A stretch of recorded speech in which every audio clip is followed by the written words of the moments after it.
The shopping mall was alive in the way only busy places could be, music drifting from hidden speakers, footsteps echoing across polished floors, voices overlapping into a constant hum. People moved with purpose, carrying branded bags, scrolling on phones, laughing, arguing, living their ordinary lives without noticing one another. Near a row of modest stores, a woman walked slowly. She didn't stand out. Her dress was simple, neatly pressed but clearly old. No jewelry, no makeup that demanded attention. In her hands were two small shopping bags, nothing flashy, just basic items. She walked with her shoulders relaxed, her eyes calm, as if she had learned long ago not to rush for anyone. She paused briefly to check a receipt, then continued. That was when a voice cut through the noise. "You?" The word came sharp and loud, like a slap. Heads turned. The woman stopped. She looked up slowly, as if she already knew who she would see and had hoped she wouldn't. A man stood a few steps away, breathing hard. His clothes were expensive, but worn carelessly. His face was tight with anger, eyes burning with something deeper than surprise. People around them instinctively stepped back, forming a loose circle. "So, this is what you've become?" he shouted. "Walking around like a beggar?" Whispers rippled through the crowd. The woman said nothing. She simply held her bags a little closer, her face unreadable. Not fear, not shame, just quiet. The man laughed, but there was no humor in it. "After everything," he continued loudly, "after you wasted my years, look at you. Still poor. Still nothing." She tried to step past him. That was when he snapped. With a sudden movement, he kicked the shopping bags out of her hands. They slid across the shiny floor, one tipping over, its contents spilling small, ordinary items rolling in every direction. Gasps echoed. The woman froze. For a moment, the mall seemed to stop breathing with her. She looked down at the scattered things, then slowly knelt to pick them up. Her hands trembled slightly, but her face remained calm. "You see?" the man yelled, pointing at her. "This is where you belong. You always were a burden." No one spoke. Music from the speakers continued to play, painfully cheerful against the tension. Shoppers stood frozen. Phones hovered in midair, unsure whether to record or retreat. The woman stood back up, holding the torn bag. She met his eyes for the first time. There was no anger in her gaze, no pleading, just distance. That unsettled him more than tears ever could. He opened his mouth to speak again, then stopped, because the mall had gone completely silent. Footsteps approached from behind, slow, confident, heavy with authority. A calm, steady voice broke through the tension. "Is there a problem here?" The man turned sharply. The woman did not. She already recognized that voice. And as the crowd parted to reveal a tall, composed figure in a tailored suit, the man's face drained of color.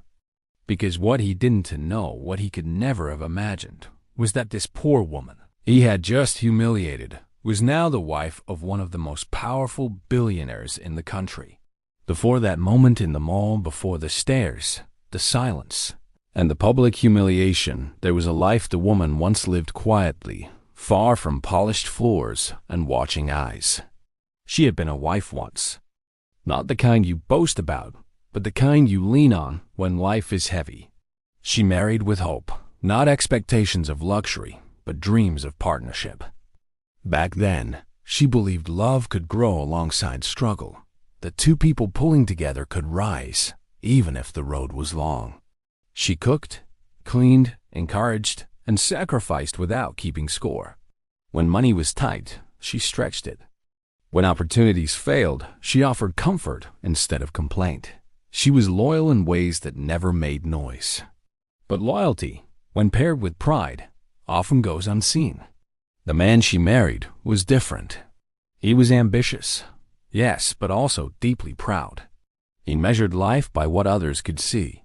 The clothes he wore, the places he could afford, the respect he believed money alone could command. Poverty embarrassed him. Not because it was hard, but because it was visible. He hated being looked down on. And slowly, that shame turned into resentment. He began to see his wife not as a partner, but as a reminder of everything he hadn't become yet. Her simplicity irritated him. Her patience felt like weakness. Her quiet faith felt like judgment. While she stood by him during his lowest moments, he grew angry at her presence, as if her belief trapped him in failure. In his mind, success was loud, and anything quiet was worthless. So when his ambition stalled and the life he imagined refused to arrive on schedule, he searched for someone to blame. And the easiest target was the woman who had loved him when he had nothing. He left her not with apologies, but with accusations. He called her a burden. Sad she held him back. Sad she reminded him of poverty. He walked away believing he was moving upward, convinced that abandoning her was proof of growth. She, on the other hand, walked away with dignity.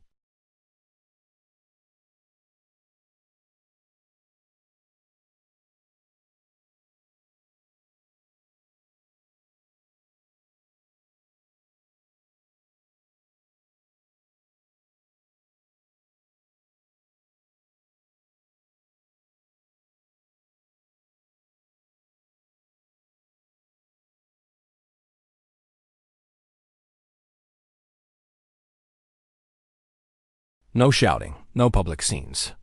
No bitterness shouted into the streets.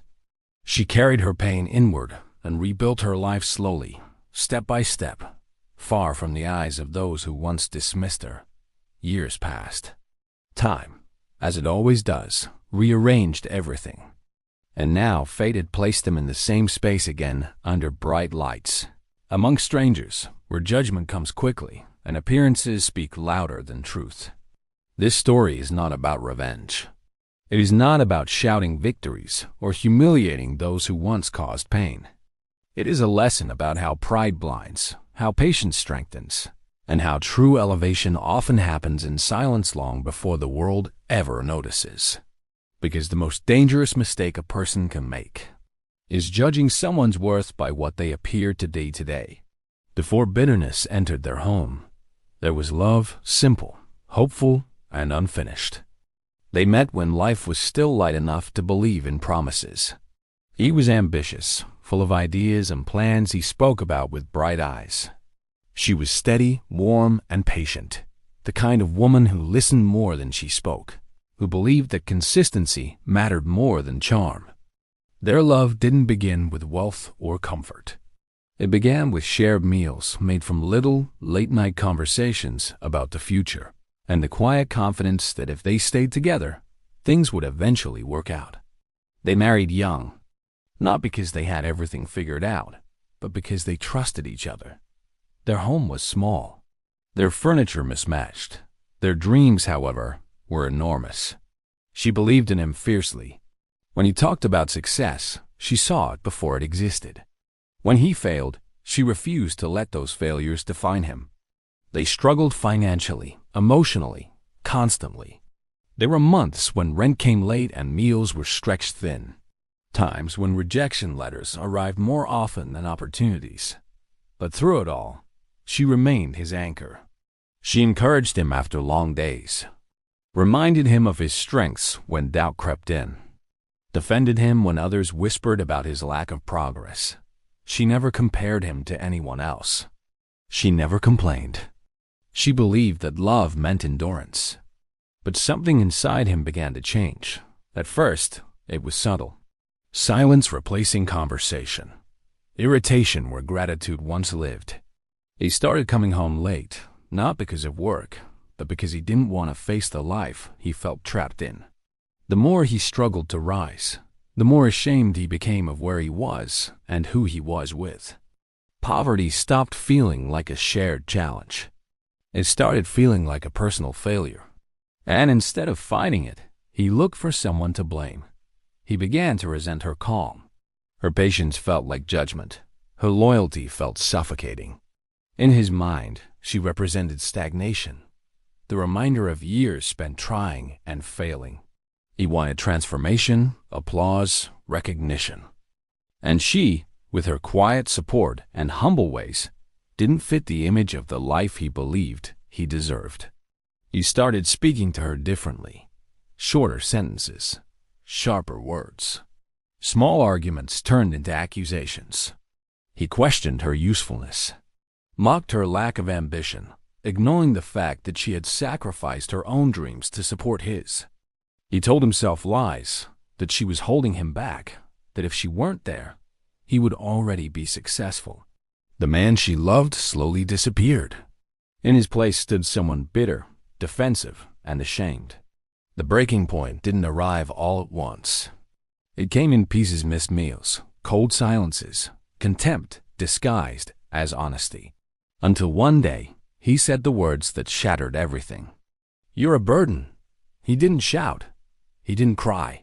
He said it calmly, as if it were a fact he had finally accepted. He told her she reminded him of failure. That being with her made him look small. That he needed a different kind of woman, a woman who matched the life he wanted people to see. She stood there quietly as he spoke. No interruption, no defense, just listening. Then he left, but not before making sure others knew why. During the separation, he told friends and relatives his version of the story. He painted himself as the victim. He spoke about her as if she were weight dragging him down.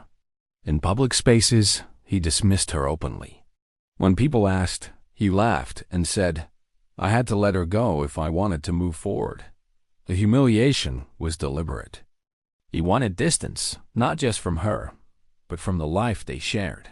She walked away with nothing. No savings, no property, no apologies, only the quiet weight of loss. She returned to a single rented room, carrying a small bag of clothes and years of unspoken pain. Nights were the hardest. The silence where his voice used to be. The memories of promises now broken. But she did not chase him. She did not beg.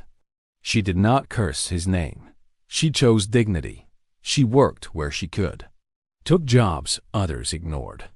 Held her head high even when the world seemed uninterested in her survival. Slowly, she rebuilt not her status, not her reputation, but her sense of self. And while he moved on believing he had escaped poverty, she moved forward carrying something far more powerful: resilience. Because, while he thought leaving her was the beginning of his rise, it was, in truth, the moment their paths permanently reversed. When he walked out of her life, he left behind more than a broken marriage. He left her with silence deep, heavy, and unannounced.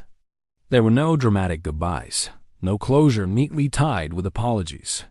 One day, she was a wife struggling beside her husband. The next, she was alone, standing at the edge of a life she had to rebuild from nothing. Her new home was a single rented room.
Bare walls, a thin mattress, a small window that let in just enough light to remind her that days were still passing. It was not the life she imagined for herself, but it was the life she accepted without protest. She unpacked her few belongings carefully, folding clothes as if order alone could restore some sense of control. Work came slowly. She took what she could find: low-paying jobs that demanded long hours and offered little respect. Some days she cleaned. Other days, she sold small items at roadside stalls. She worked until her feet ached and her hands hardened, returning home each night exhausted but determined. She never told her story to strangers. She never wore her pain like a badge.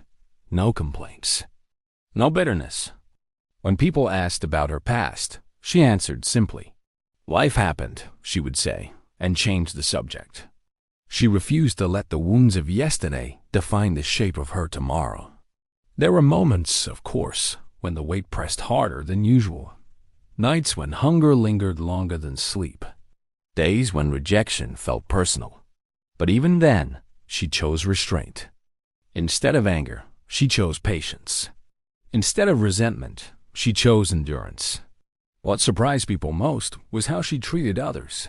Despite having so little, she shared freely. If someone needed help lifting a load, she helped.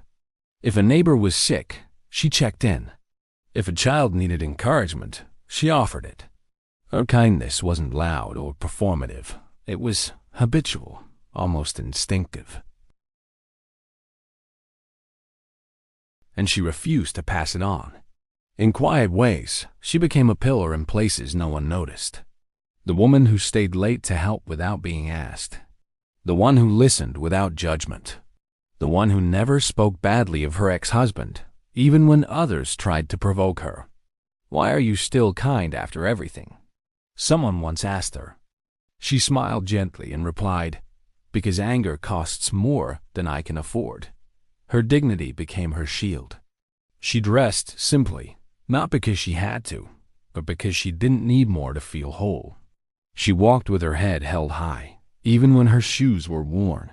She never chased validation, never tried to prove her worth to anyone who had already dismissed her.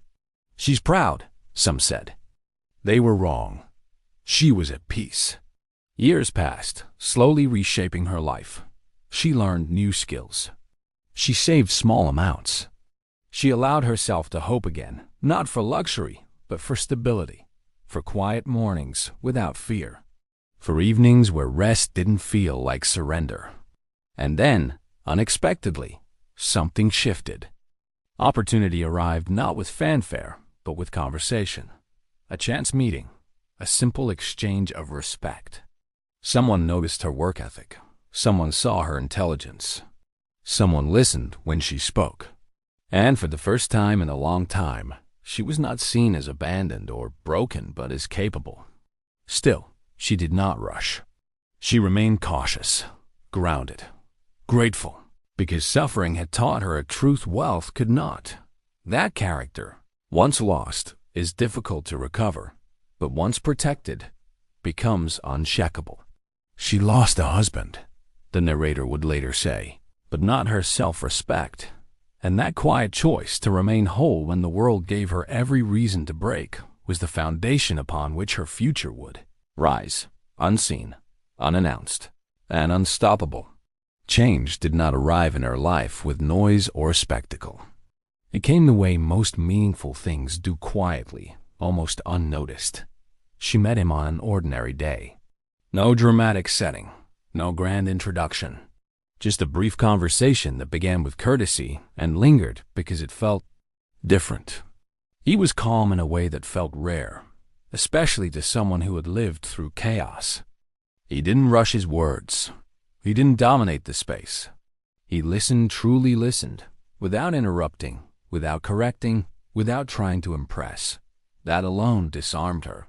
She had grown used to being overlooked or spoken over. Used to people assuming they knew her story before she opened her mouth. But this man asked questions and waited for the answers. When she spoke, he paid attention, not to reply, but to understand. They met again and then again. Never planned. Never forced. He showed up consistently, not extravagantly. He never asked about her past in ways that felt invasive. He didn't pry into her wounds. He respected her boundaries as if they were obvious, not obstacles. And she, cautious but curious, allowed herself to talk. She spoke about work, about struggle, about ideas she had once buried because survival came first.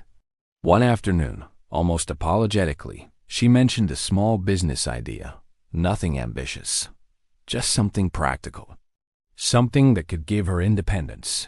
She expected dismissal.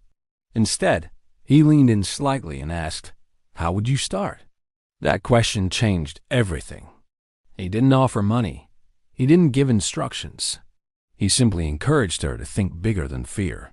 He asked thoughtful questions, suggested resources, introduced her to information she didn't know she needed. When she hesitated, doubting herself, he reminded her gently of her capability. Never controlling, never condescending. When obstacles appeared, he didn't rescue her. He stood beside her, let her make decisions, let her fail small and learn. His support felt like reinforcement. As her business idea slowly became reality, her confidence returned. She worked harder, not because she was desperate, but because she was finally building something of her own. And he celebrated her progress in quiet ways. A nod, a smile, a well-timed word of encouragement. Over time, affection grew naturally. Not the rushed, burning intensity of youth, but something steadier, something rooted in respect. He never tried to own her time or control her choices. He admired her independence instead of fearing it. When disagreements arose, he listened. When decisions were made, he honored them. One evening, long after trust had settled between them, the truth surfaced, not as a confession, but as context. She discovered who he really was. A billionaire businessman, one of the most influential figures in the country. Not loud about it, not public-facing, not interested in attention. His wealth existed, but it did not define him. He was known in boardrooms and private circles, not headlines. His name carried weight, but he preferred silence. She was stunned, not because of the money, but because he had never used it to shape how she saw him. Never once leveraged it to impress, intimidate, or direct her path. Everything he had done for her had been measured, respectful, and restrained. She asked him why he hadn't told her. He answered simply, "I wanted to be chosen for who I am, not what I own." That answer settled something deep within her. When they decided to marry, there were no announcements, no social media posts, no lavish displays, no guests invited to witness status instead of commitment. They married quietly. A small ceremony, few people, no cameras. She wore a simple dress. He wore a tailored suit, not for spectacle, but because it felt right. Their vows were private, their joy understated. And just like that, her life transformed without changing how she lived. She continued to dress modestly, continued working, continued helping others.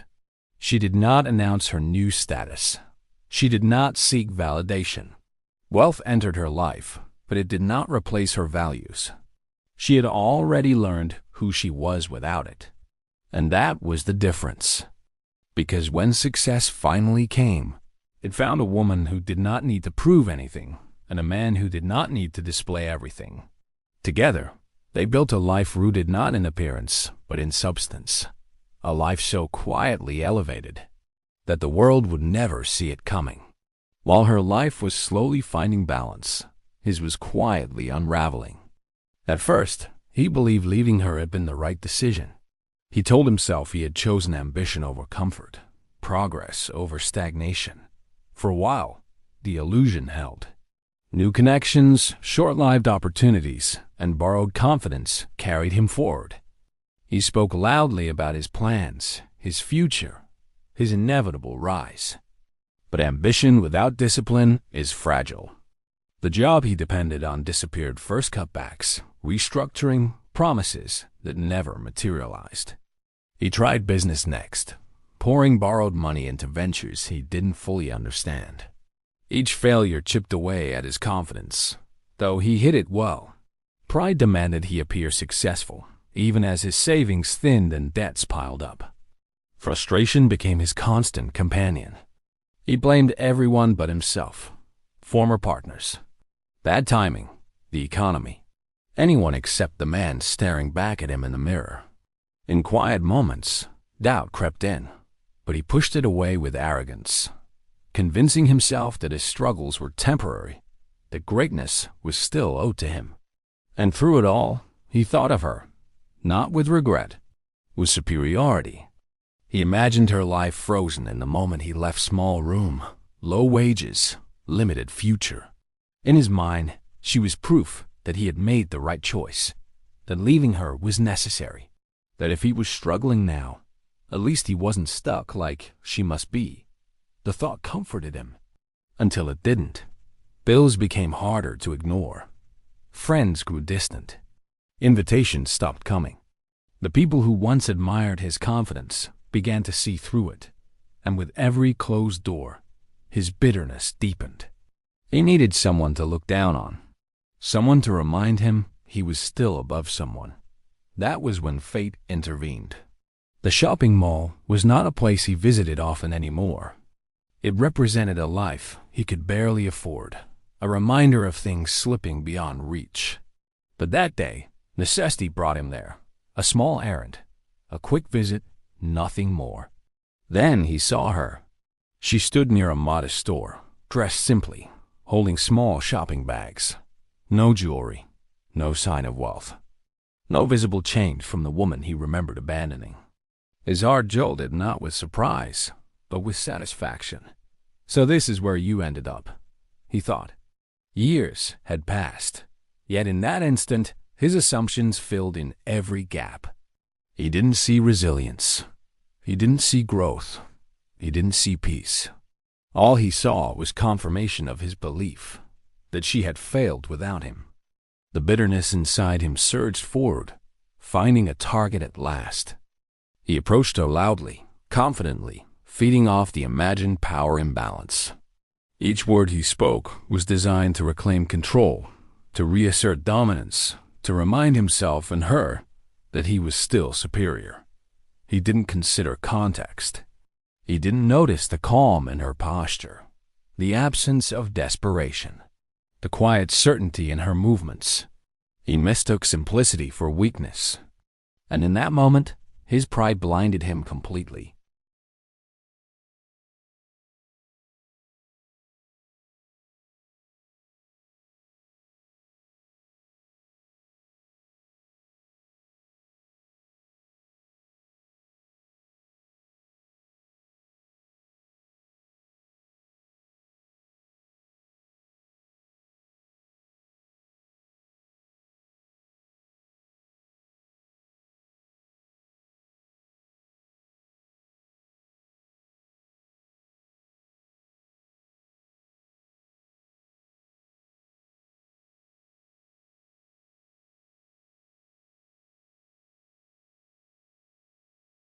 He believed fate had handed him an opportunity, not for reconciliation, but for validation.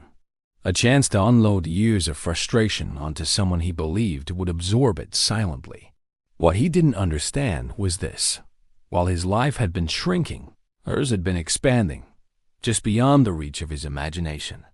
The mall, bustling with strangers and noise, became the stage where his assumptions would finally collide with reality.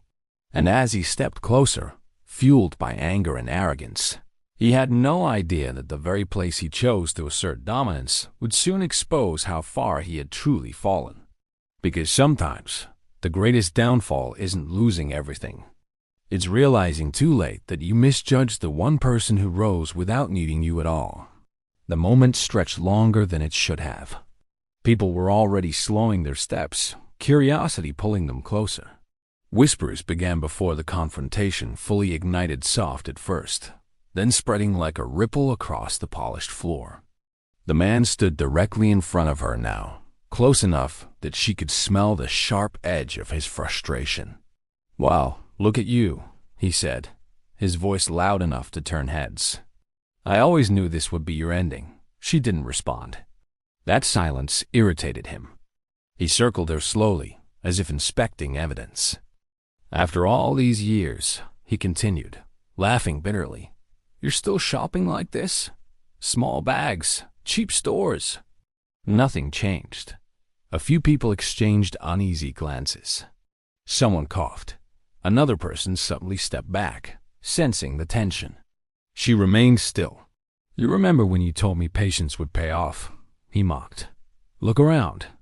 This is where patience gets you." Her hands tightened slightly around the shopping bags, but her face stayed composed.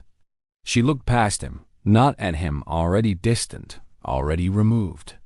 That hurt his pride more than any argument could have. "So tell me," he pressed, voice rising, "was it worth it? Staying behind while I moved on? Or did you think I'd come back and save you?" The words were meant to wound, to provoke tears, to restore the power he felt slipping away. But she gave him nothing. That was when his anger tipped into cruelty. With a sharp movement, he kicked the shopping bags from her hands. The sound echoed plastic sliding against marble, a soft crack as one bag split open. Simple items spilled out across the floor. Ordinary things. Nothing expensive. Nothing worth humiliating someone over. Gasps rippled through the crowd. Someone whispered, "Hey, that's too much." Phones came out now, no longer unsure. She looked down at the scattered items. For a moment, the noise around her faded. She knelt slowly, carefully gathering what had fallen, as if she were alone in the mall. Each movement was deliberate, controlled. The man scoffed. "Pick it up. That's all you're good at." A woman in the crowd shook her head. A man nearby clenched his jaw. The tension thickened. She stood again, holding the torn bag, its handle stretched thin. She didn't accuse him, didn't shout, didn't cry. She said nothing. That silence unsettled everyone, especially him. "You don't even have anything to say?" he demanded. "After all I did for you." A lie spoken loudly enough to sound true. Security guards began moving toward them, alerted by the growing crowd. Their footsteps were firm, purposeful. "Sir," one guard called out, "you need to calm down." The man turned, gesturing wildly. "I'm just talking to my ex-wife. Is that a crime now?" The guard looked at the woman, then at the spilled items. His expression hardened. She gently shook her head, not at the guard, but at the situation itself, as if to say, "Let it go." The guard hesitated, unsure. The mall had grown quiet in a way that felt unnatural. Even the background music seemed distant now. Every eye was fixed on them. Judgment hung in the air, waiting for a conclusion. Then footsteps approached.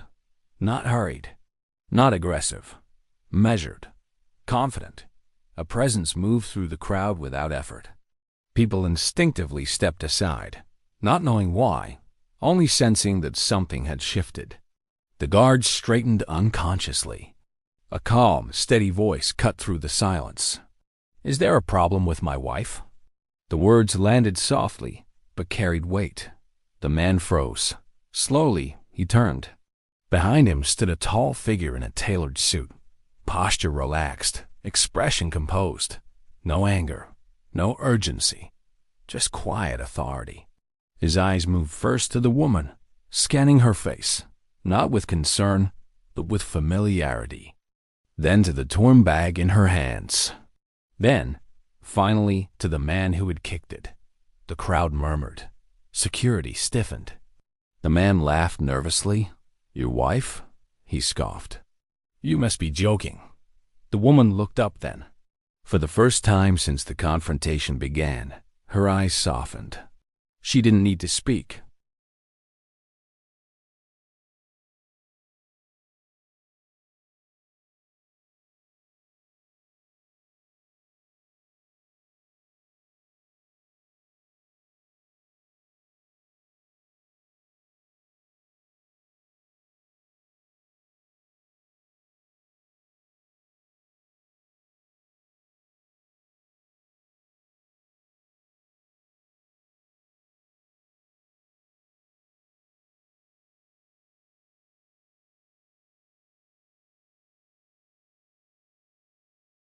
The man beside her stepped forward slightly, placing himself not in front of her, but beside her. Equal. Intentional. "Yes," he said calmly. "My wife." The mall seemed to exhale. The man's face drained of color. Recognition flickered, first confusion, then disbelief, and something close to fear. He glanced around as if hoping someone would contradict what he'd just heard. No one did. Security lowered their hands slowly. Whispers turned into stunned silence. The woman reached out gently, touching her husband's arm, not to seek protection, but to steady the moment. "It's fine," she said quietly. "I'm okay." Her voice was calm, grounded, whole. The man who had humiliated her moments earlier stood speechless, his power gone, his assumptions collapsing in real time. And in that crowded mall, under bright lights and watching eyes, the balance shifted completely. Not with shouting, not with revenge, but with a single sentence, spoken too late for him to undo what he had already revealed about himself. The air in the mall changed the moment her husband stepped fully into view. He was well-dressed, not in a flashy way, but with the kind of precision that spoke of control rather than display. His suit was tailored perfectly, his shoes polished but understated.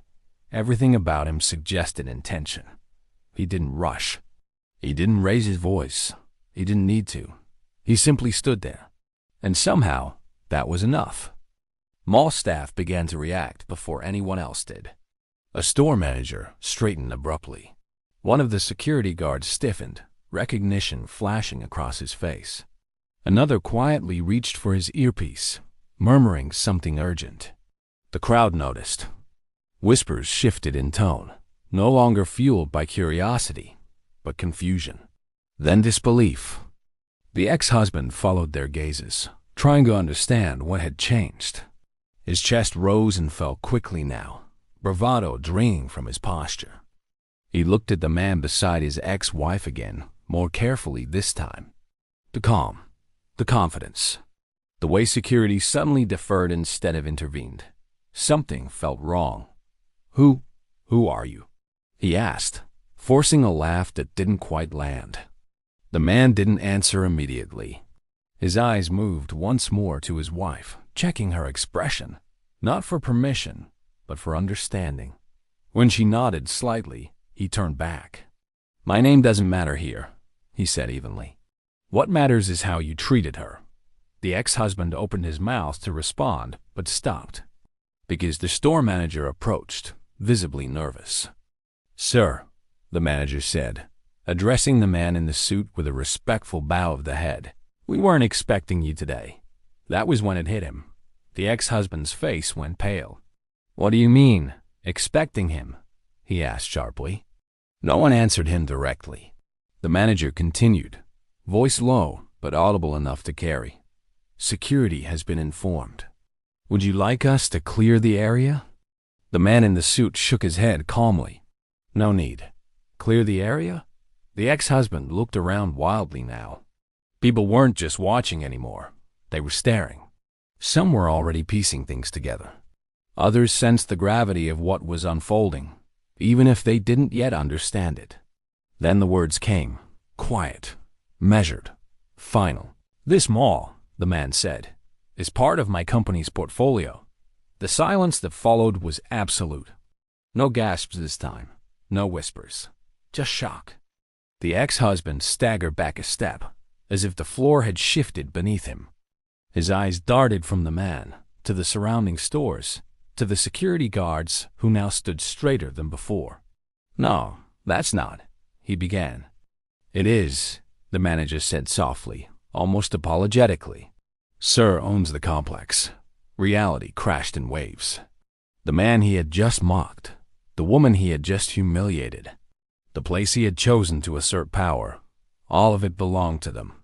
His mouth opened again, but no words came out this time. "She's my wife," the man repeated calmly. "And you kicked her bags." The ex-husband's knees felt weak. Years of assumptions unraveled in seconds. The woman he believed had failed without him now stood beside a man whose influence reached far beyond anything he had ever achieved or would. People began to murmur again, but now the sound carried awe instead of judgment. "She married a billionaire? That's her husband? He owns this place?"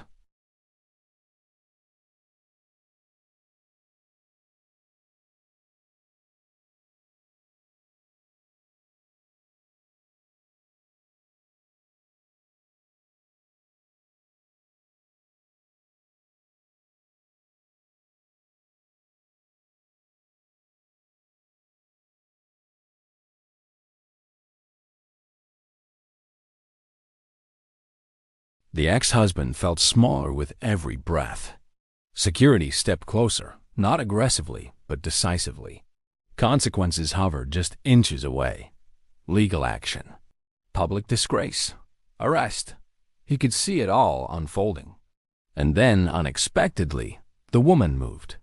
She stepped forward slightly, placing a gentle hand on her husband's arm. "Please," she said quietly. Her voice was steady, clear. Everyone turned to her. "Let him go," she continued. "I've already moved on." The words landed heavier than any punishment ever could. Her husband looked at her, searching her face. Not for weakness, but for truth. He saw none of the pain from moments earlier. Only peace. Only closure. He nodded. Security paused. The ex-husband stared at her, disbelief mixing with shame. This was not how he imagined this moment ending. Not with insults thrown back at him. Not with humiliation returned in full. But with mercy. "You don't need to be escorted out," the man said calmly. "Just leave. No threats. No lectures. Just dismissal." The ex-husband turned away slowly, shoulders hunched, eyes avoiding the crowd that now saw him clearly, not as powerful, not as superior, but as a man exposed by his own cruelty. As he disappeared into the crowd, whispers followed him, but they no longer mattered. The woman exhaled softly. Her husband turned to her, concern in his eyes now. "Are you sure you're okay?" She nodded, a small smile forming. "I am. I really am." And in that moment, surrounded by strangers, under lights that once amplified her humiliation, she stood not as a victim, but as a woman who had risen so quietly that even the past couldn't recognize her anymore. The reveal was complete. Not of wealth, not of power, but of character. The ex-husband walked away slowly. No one stopped him. No one shouted after him. No insults followed his back. The mall, which had moments earlier felt like a courtroom, returned gradually to its ordinary rhythm. Footsteps resumed. Conversations restarted in hushed tones. The incident would soon become a story people told later, something witnessed, something unforgettable. But for him, it would remain a permanent scar. He did not look back. Shame has a way of shrinking people, and with every step he took, his confidence seemed to collapse inward. He had entered that mall believing he still held power over a woman he once abandoned. He left understanding that the world had moved forward without him, and that she had risen beyond his reach in ways he never imagined. There was no revenge, no public punishment, no shouted victory, no satisfaction taken from his downfall. And that, perhaps, was the most devastating part, because revenge would have allowed him to frame himself as a victim of circumstance. Mercy left him alone with the truth. The woman remained where she was, standing beside her husband, her posture calm, her expression steady. There was no celebration in her eyes, no triumph. Only quiet relief, the kind that comes when a chapter finally closes. She had already won long before that day, not because she married wealth, not because her life had changed, but because she had never allowed bitterness to take root in her heart. She had been underestimated, once discarded, when she had nothing visible to offer. And instead of breaking, she rebuilt herself in silence. She learned that growth does not always need witnesses, that dignity does not require validation, that strength often develops far from applause. Wealth, when it finally entered her life, did not change her character. It revealed it. Because real wealth doesn't announce itself. It doesn't need to shout, intimidate, or humiliate. It moves quietly, confidently, secure in its own foundation. The loudest people are often the most uncertain. The most aggressive judgments often come from the deepest insecurities. Growth can be silent. Some people rise without anyone noticing, until the moment they are no longer reachable by the past. They build patiently. They suffer privately. They improve invisibly. And when the world finally looks up, it's already too late to rewrite the narrative. The ex-husband mistook simplicity for failure, modesty for weakness, quietness for defeat. Pride blinded him faster than poverty ever could. He believed success had a look, a sound, a price tag. And because of that belief, he never learned to recognize it when it stood right in front of him. This story is not about billionaires or malls or public confrontations. It is about perception, about how easily we reduce people to what we can see in a single moment, forgetting that lives are lived in chapters, not snapshots. Forgetting that today's struggle may be someone else's foundation.